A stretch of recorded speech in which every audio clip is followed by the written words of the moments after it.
2024. Ya, ini dia rombongan dari Prabowo Subianto dan juga Gibran Rakabuming Raka menuju ke gedung KPU Republik Indonesia, keluar dari kediaman di Kertanegara menuju ke gedung KPU untuk menghadiri penetapan pemenang Pilpres 2024. Juru kamera kami mengikuti rombongan dari Prabowo Gibran menuju ke gedung KPU. Sementara untuk di gedung KPU ini memang sudah ramai sekali.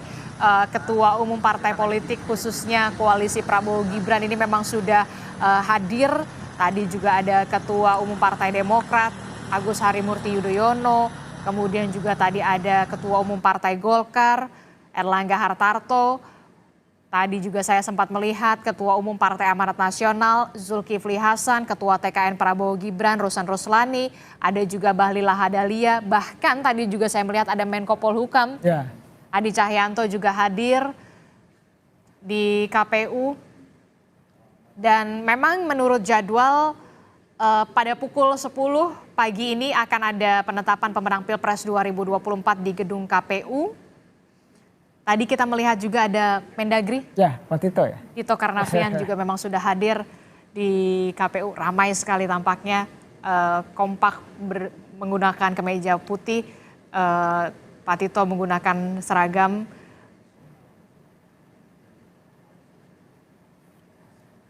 Kita masih akan tunggu bagaimana perjalanan dari Kertanegara menuju gedung KPU di Imam Bonjol, Menteng, Jakarta.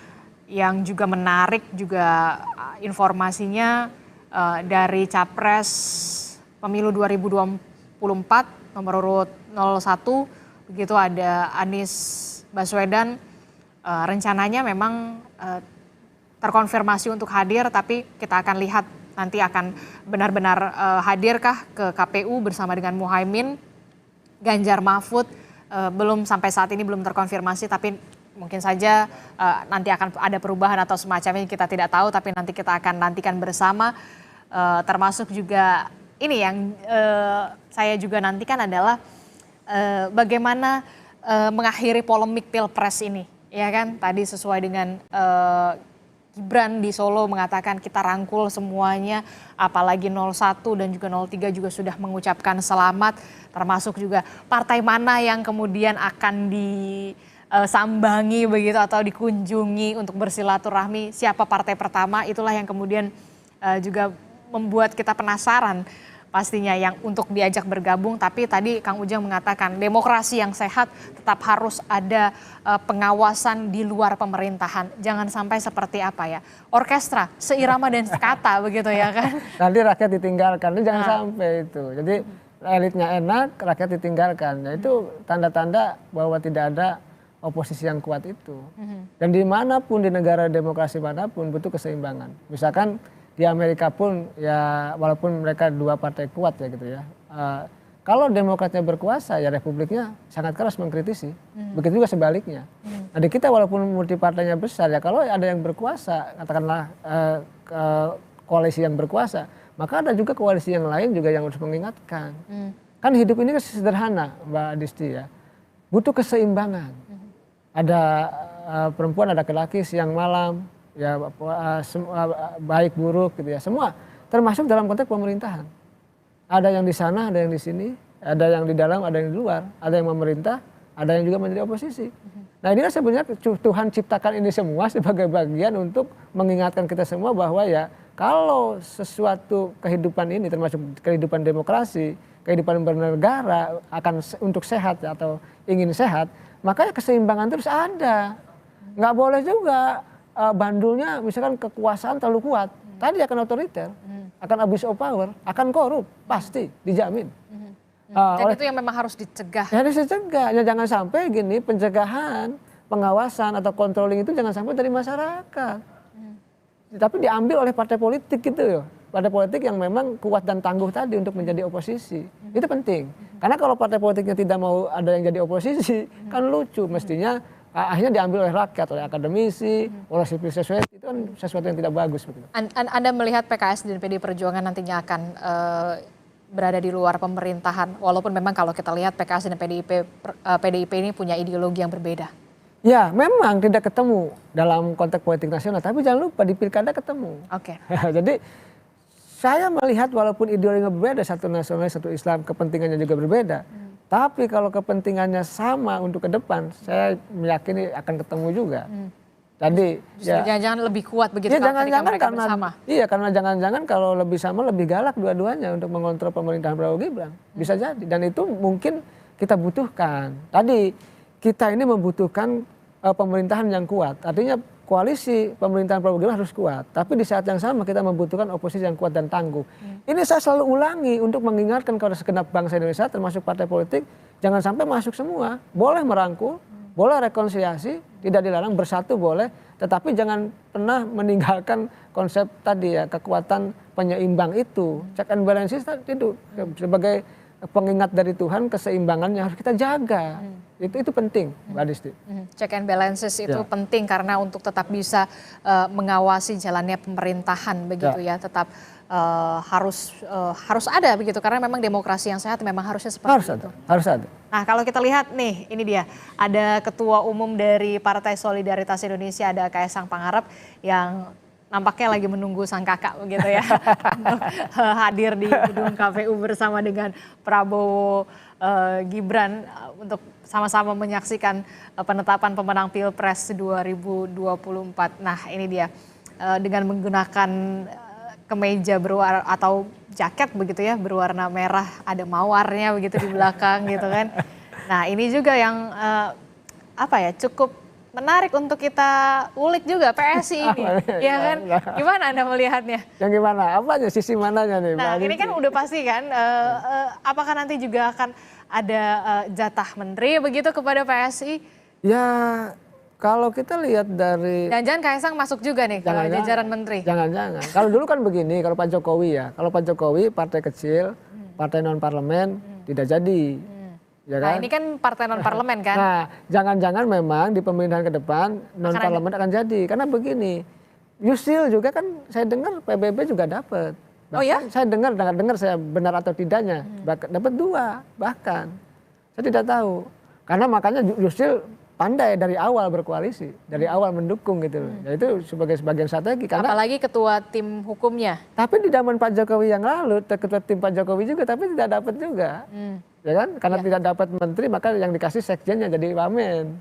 Tapi saya melihat di dalam pemilihan Prabowo Gibran ini kelihatannya partai yang non-parlemen pun, karena koalisinya sejak awal gitu ya, mendukung sebagai basis kekuatan pendukung Prabowo juga, kelihatannya ada juga mendapat kursi. Yang non-parlemen pun mungkin PBB, saya dengar Gelora juga mendengar dapat, ya mungkin PSI pun dapat.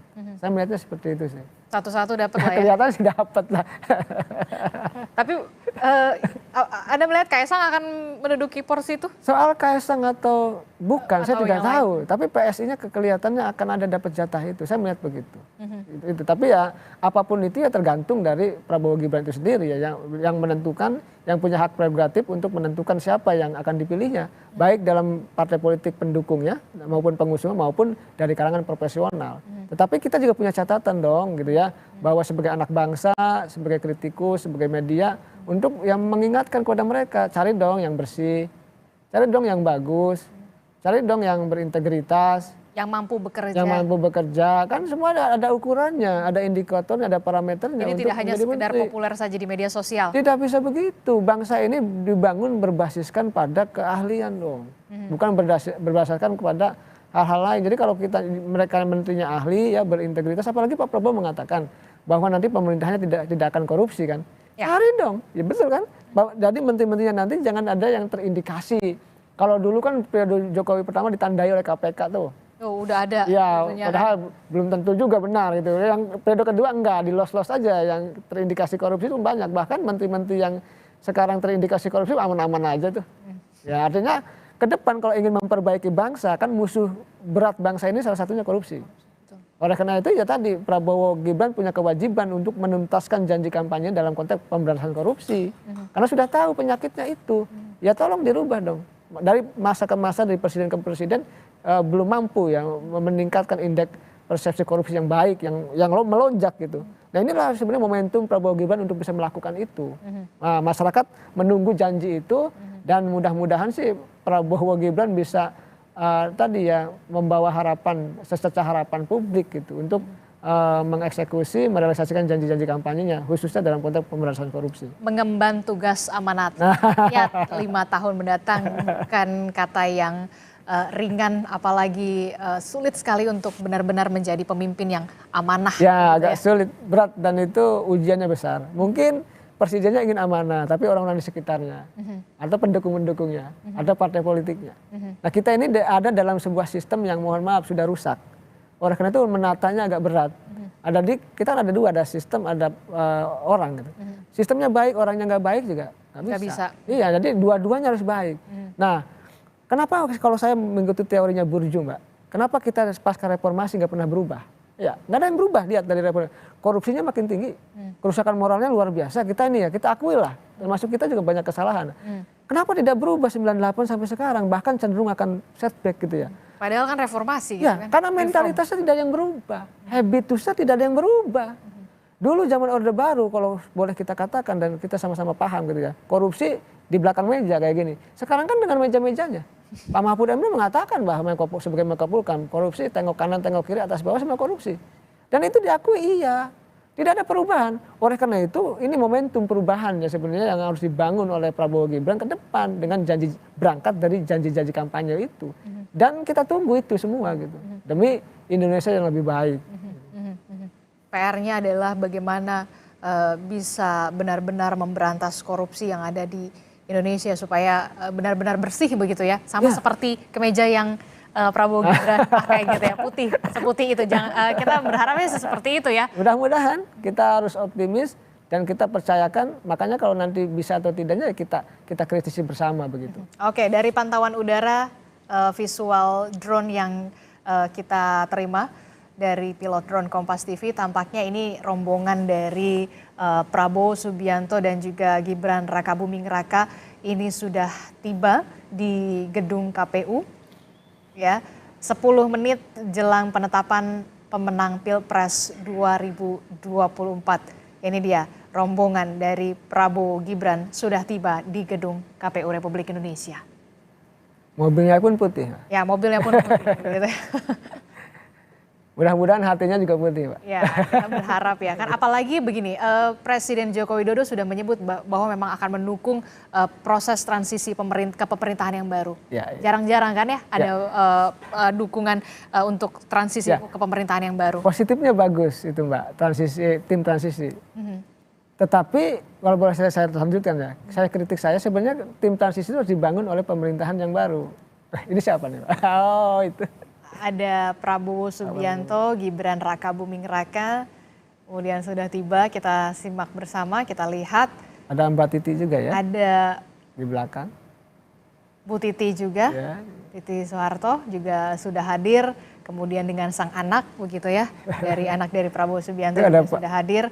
Kita tampaknya akan ada pernyataan dari Prabowo Subianto dan juga Gibran Rakabuming Raka, kita coba simak bagaimana pernyataannya berikut ini. Raffi Ahmad. Kan nggak kedengeran ya. Jadi terima kasih kita hari ini datang ke KPU sebagai bagian dari proses yang kita jalankan bersama ya, proses pemilihan presiden, dan kita sudah ikuti semua prosesnya. Hari ini kita menerima ketetapan dari KPU dan selanjutnya kita akan mulai bekerja keras mempersiapkan diri. Saya kira yang penting adalah sekarang kewajiban kita semua sebagai apalagi unsur pimpinan politik, kewajiban kita adalah untuk bekerja sama. Rakyat berharap dan menuntut semua pimpinan politik untuk bekerja sama, bekerja untuk rakyat. Saya kira itu dari saya sementara ya. Terima kasih ya. Jadi kita mau